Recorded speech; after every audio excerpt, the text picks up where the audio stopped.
Bismillahirrahmanirrahim. Assalamualaikum warahmatullahi wabarakatuh.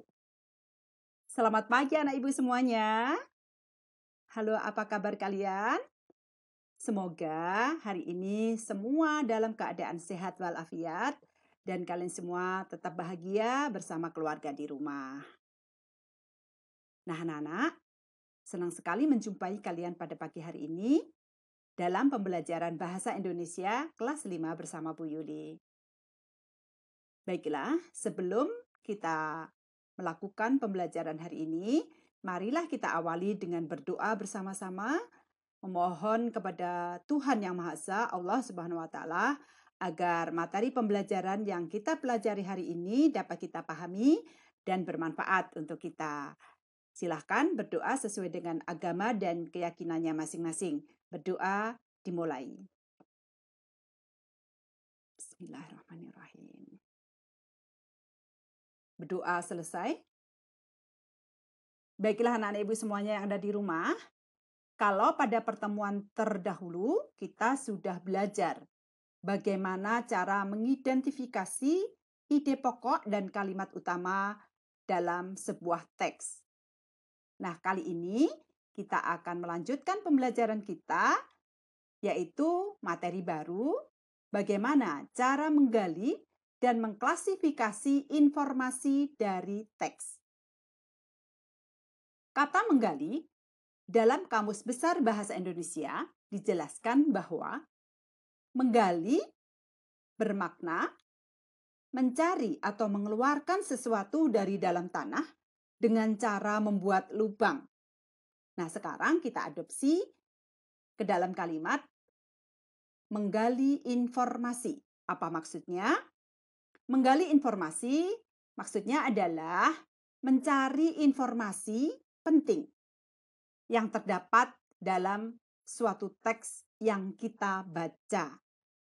Nah, sebagaimana kita sudah ketahui bahwa sehari-hari kita sudah membaca buku perpustakaan, baik buku cerita fiksi maupun cerita-cerita tentang ilmu pengetahuan. Semuanya sudah kita baca. Nah, dengan membaca buku, kita akan mendapatkan informasi penting yang berguna untuk menambah pengetahuan dan wawasan kita. Apa itu pengetahuan? Adalah sesuatu yang kita ketahui berupa ilmu pengetahuan. Wawasan itu apa? Wawasan itu adalah cara pandang seseorang terhadap suatu masalah. Jadi, jika pengetahuan kita banyak, tentu wawasan kita juga akan semakin luas. Bagaimana cara kita menyikapi suatu masalah, memandang suatu masalah akan menjadi lebih baik. Nah, bagaimana dengan kata mengklasifikasi? Kata mengklasifikasi bermakna mengelompokkan. Bagaimana mengelompokkan informasi yang terdapat dalam sebuah teks? Nanti selanjutnya akan kita bahas satu persatu. Nah, anak-anak, Ibu pesankan lagi, kita harus banyak membaca buku, karena semakin banyak informasi yang kita dapatkan, akan semakin banyak pengetahuan.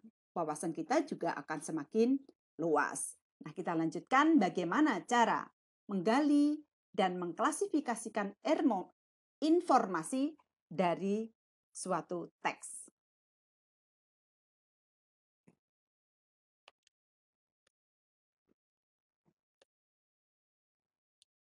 Baik, anak-anak, biasanya dalam sebuah informasi itu terdapat beberapa aspek yang ingin penulis sampaikan kepada pembaca. Informasi yang ditulis oleh penulis dapat dipahami oleh pembaca dengan cara menggali. Di dalam informasi tersebut ada aspek apa? Apa yang ingin disampaikan? Nah, dalam menggali informasi, kita dapat menggunakan beberapa aspek kata tanya. Aspek-aspek tersebut adalah 1. Apa? 2. Siapa? 3 kapan, 4 di mana, 5 mengapa, dan terakhir bagaimana. Nah, anak-anak, untuk mempermudah supaya kita mudah mengingatnya, kita akan meminjam atau memakai istilah kata tanya dalam bahasa Inggris, yaitu apa? What, apa? Who, siapa? When, kapan? Where, di mana? Why, mengapa? Dan terakhir adalah how, bagaimana. Selanjutnya, untuk mempermudah ingatan kita akan menyebutnya aspek 5W, 1H. Nah, anak-anak, bagaimana penerapannya dalam pembelajaran? Nah, yang pertama, kita dapat menggali informasi dari sebuah teks dengan menggunakan aspek apa atau what. Karena kata tanya what itu untuk menanyakan tentang suatu objek. Objek itu bisa benda, bisa suatu hal apa yang dibahas dalam paragraf tersebut. Nah, berarti aspek apa di dalam teks itu penulis ingin menunjukkan penjelasan tentang suatu objek. Sebagai contoh, langsung kita baca paragrafnya. Sampah adalah benda atau barang yang tidak digunakan lagi oleh seseorang. Sampah yang berasal dari limbah rumah tangga maupun sisa-sisa produksi yang terkumpul setiap hari. Setiap hari kerap kita temukan sampah di lingkungan sekitar. Tidak jarang terlihat sampah berserakan di mana-mana. Nah, di dalam paragraf tersebut, kita dapat lihat atau kita dapat cermati kalimat mana yang mengandung aspek penjelasan tentang suatu objek. Maka kita dapat rumuskan dalam sebuah pertanyaan dengan menggunakan aspek kata tanya apa. Apa yang dimaksud dengan sampah? Jawabannya adalah sampah adalah benda atau barang yang tidak digunakan lagi oleh seseorang. Jadi kalau di dalam bab terdahulu tentang mengidentifikasi ide pokok, maka ide pokok paragraf ini adalah penjelasan tentang sampah. Oke, selanjutnya, bagaimana cara menggali informasi dengan aspek siapa, who, atau W yang kedua. Aspek siapa ditujukan untuk menunjukkan penjelasan tentang subjek. Subjek itu pelaku. Bisa menanyakan nama, jabatan, profesi, dan sebagainya. Sebagai contoh, langsung Ibu bacakan. Setiap hari kerap kita temukan sampah di lingkungan sekitar. Tidak jarang terlihat sampah berserakan di mana-mana. Masyarakat masih belum peduli terhadap kebersihan lingkungan sekitarnya. Masih perlu memberi pengertian kepada mereka tentang pentingnya membuang sampah di tempatnya.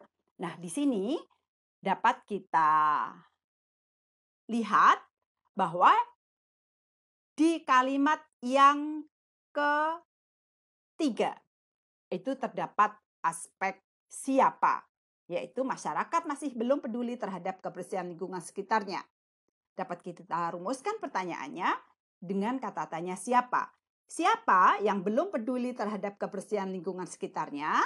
Jawabannya adalah ya, betul, masyarakat. Jadi masyarakat ini sebagai subjek atau pelaku, yaitu yang melakukan sikap belum peduli terhadap kebersihan lingkungan sekitarnya. Oke, anak-anak sudah paham? Selanjutnya adalah bagaimana menggali informasi dengan aspek kapan.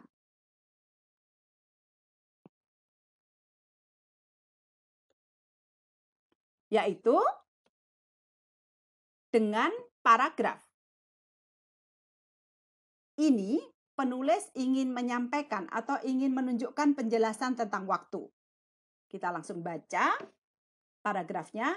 Setiap hari kerap kita temukan sampah di lingkungan sekitar. Tidak jarang terlihat sampah berserakan di mana-mana. Masih perlu memberi pengertian kepada masyarakat tentang pentingnya membuang sampah di tempatnya.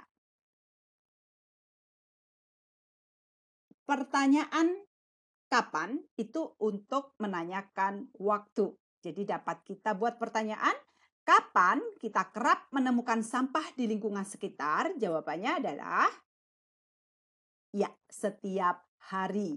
Nah, ini ditulis penulis dalam kalimat pertama. Jadi dapat kita simpulkan bahwa di dalam paragraf tersebut mengandung aspek kata tanya kapan atau when. W yang ketiga.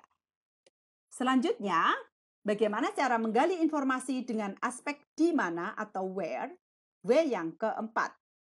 Kata tanya di mana itu menanyakan tempat. Jadi, di dalam paragraf ini, penulis ingin menyampaikan atau ingin menunjukkan penjelasan tentang tempat. Dapat kita eksplor atau kita temukan dengan membuat pertanyaan dengan kata tanya di mana. Di mana seharusnya masyarakat membuang sampah? Jawabannya di mana, anak-anak? Ya, di tempatnya. Jadi, di kalimat yang ketiga ini, penulis ingin menunjukkan aspek di mana, yaitu dengan menunjukkan tempat di mana seharusnya masyarakat membuang sampah. Oke, baiklah anak-anak, sampai di sini bisa dipahami. Oke, ini ada sedikit penjelasan tambahan kepada anak-anak agar anak-anak bertambah pengetahuan tentang penulisan kata baku. Kata membuang sampah di tempatnya. Mengapa harus di tempatnya, bukan pada tempatnya? Karena di sini berfungsi sebagai kata depan, diikuti dengan tempat. Jadi kata depan di itu dipisah jika menunjukkan tempat.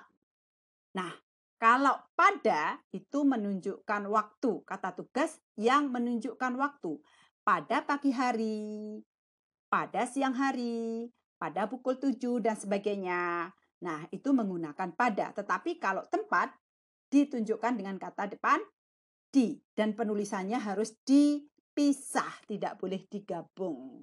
Itu saja tambahnya anak-anak ya. Oke. Selanjutnya yang kelima, bagaimana menggali informasi dengan aspek mengapa atau why. Kata tanya mengapa. W yang kelima ya anak-anak ya. Di dalam sebuah paragraf yang mengandung aspek mengapa, penulis ingin menunjukkan penjelasan alasan atau sebabnya terjadinya sesuatu. Ya. Nah, sebagai contoh, sampah yang tidak dikelola dengan baik akan menimbulkan masalah kesehatan. Tumpukan sampah yang membusuk akan menebarkan bau busuk dan menyebabkan penyakit bagi masyarakat yang berada di sekitarnya. Nah, di sini dapat kita lihat ada aspek mengapa. Jadi penulis ingin menyampaikan sebabnya. Jadi sampah yang tidak dikelola itu sebagai penyebab, akibatnya apa? Menimbulkan masalah kesehatan. Dapat dirumuskan satu kalimat pertanyaan, mengapa sampah harus dikelola dengan baik? Jawabannya apa, anak-anak? Sampah harus dikelola dengan baik karena jika tidak dikelola dengan baik akan menimbulkan masalah kesehatan. Ya, anak-anak ya. Ada kata dikelola. Siapa yang tahu makna kata dikelola itu apa? Dikelola. Ada yang tahu? Dikelola. Itu diapakan anak ya? Kata kelola itu berarti mengurus, diurus ya.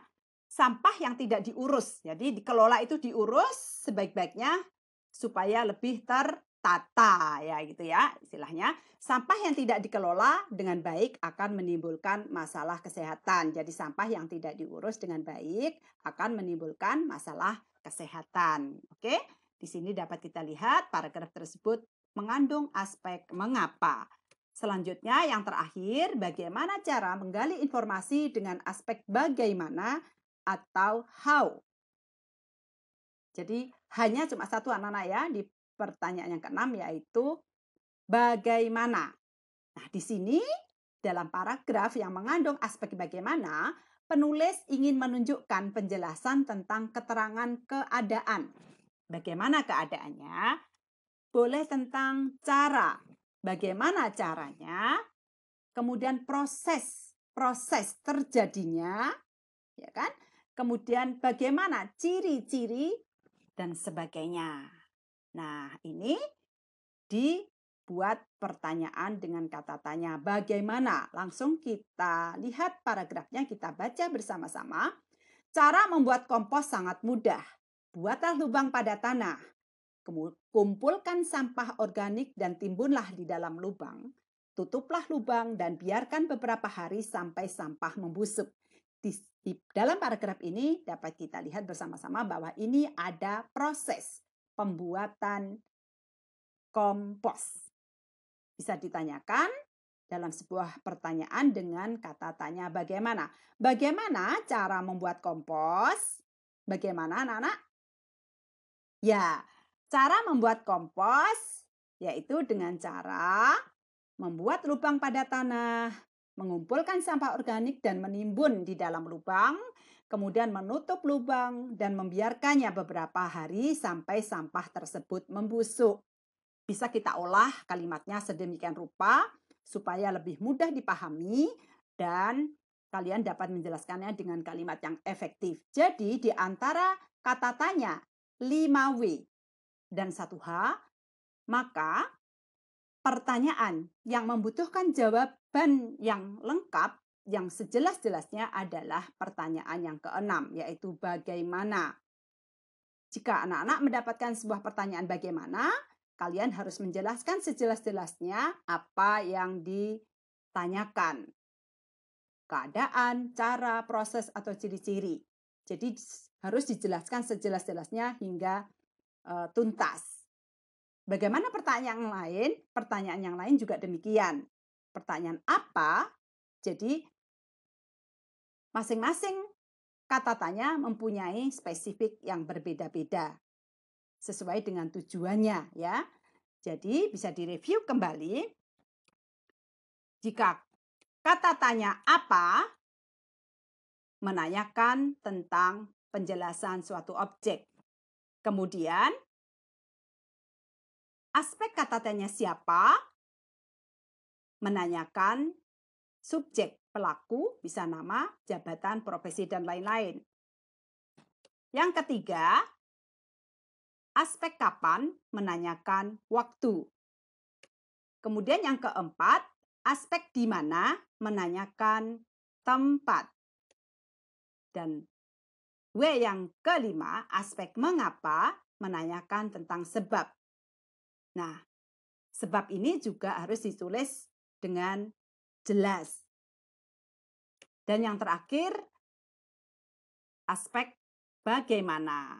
Nah, anak-anak, ini yang kita bahas pada hari ini, bagaimana cara mengklasifikasikan informasi dari sebuah teks berdasarkan aspek-aspek yang sudah kita pelajari tadi, yaitu aspek 5W 1H.